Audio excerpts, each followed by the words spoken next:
ഒരിടത്ത് ഒരു ആശ്രമത്തിൽ ഒരു ഗുരുവും 2 ശിഷ്യന്മാരും ജീവിച്ചിരുന്നു. ഒരു ദിവസം ഗുരു തന്റെ 2 ശിഷ്യന്മാരെ അടുത്ത് വിളിച്ചു. അവർക്ക് ഓരോ പുതിയ കമണ്ഡല് നൽകി. ഗുരു പറഞ്ഞു, ഞാൻ ഒരു വർഷത്തേക്ക് തീർത്ഥാടനം പോകുകയാണ്.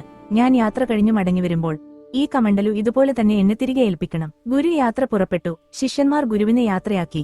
എന്നിട്ട് അവരുടെ കർത്തവ്യങ്ങളിൽ മുഴുകി. ഒന്നാമത്തെ ശിഷ്യൻ കമണ്ഡല് തന്റെ ഏറ്റവും വിലപിടിപ്പുള്ള വസ്തുക്കൾ സൂക്ഷിക്കുന്ന ഒരു പെട്ടിയിൽ വെച്ച് ശ്രദ്ധയോടെ പൂട്ടി. ഗുരു പറഞ്ഞതുപോലെ തിരിച്ചു കൊടുക്കണം എന്ന് അവൻ ഉറച്ചു തീരുമാനിച്ചു.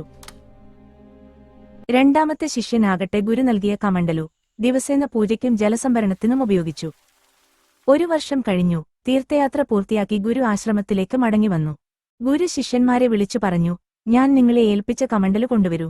ഒന്നാമത്തെ ശിഷ്യൻ പെട്ടി മുഴുവനായി എടുത്തുകൊണ്ടുവന്നു. പെട്ടി തുറന്നു കമണ്ഡലു ഗുരുവിന് കൈമാറി. എന്നാൽ കമണ്ഡലുവിന്റെ തിളക്കം മങ്ങിയിരുന്നു. അതിന്മേൽ ക്ലാവ് പിടിച്ചിരിക്കുന്നു. ഗുരു അത് നോക്കി പറഞ്ഞു, ഇത് എന്റെ കമണ്ഡലു അല്ല. ഒന്നാമത്തെ ശിഷ്യൻ അതിശയത്തോടെ പറഞ്ഞു, ഗുരുവേ, ഇത് തന്നെയാണ് അങ്ങ് തന്ന കമണ്ഡലു. അന്നുമുതൽ ഞാൻ ഇത് പൂട്ടിവെച്ചത് അല്ലാതെ ഉപയോഗിച്ചിട്ട് പോലുമില്ല. അപ്പോൾ രണ്ടാമത്തെ ശിഷ്യൻ ഒരു തിളങ്ങുന്ന കമണ്ഡലു ഗുരുവിന് മുന്നിൽ സമർപ്പിച്ചു. ഗുരുവിന്റെ മുഖത്ത് സന്തോഷം തെളിഞ്ഞു. ഇത് കണ്ടു ഒന്നാമത്തെ ശിഷ്യൻ പറഞ്ഞു, ഗുരുവേ, ഞാൻ കമണ്ഡലു ഉപയോഗിച്ചിട്ടില്ല. ഇതിൽ എന്തോ ചതി നടന്നിട്ടുണ്ട്. രണ്ടാമത്തെ ശിഷ്യൻ ശാന്തമായി പറഞ്ഞു, ഗുരുവേ, ഞാൻ കമണ്ഡലു ദിനംപ്രതി ഉപയോഗിച്ചു. എന്നാൽ ഓരോ സന്ധ്യയും അതിനെ വൃത്തിയാക്കി കരുതലോടെ സൂക്ഷിക്കുകയും ചെയ്തു. അപ്പോൾ ഗുരു ഒന്നാമത്തെ ശിഷ്യനെ നോക്കി പറഞ്ഞു, ഞാൻ കമണ്ഡലു ഉപയോഗിക്കരുത് എന്ന് പറഞ്ഞിട്ടില്ല. ഇതുപോലെ തന്നെ തിരികെ തരണം എന്നാണ് പറഞ്ഞത്. അവസാനം ഗുരു 2 ശിഷ്യന്മാരോടും പറഞ്ഞു, കമണ്ഡലു പോലെയാണ് മനുഷ്യന്റെ ജീവിതം.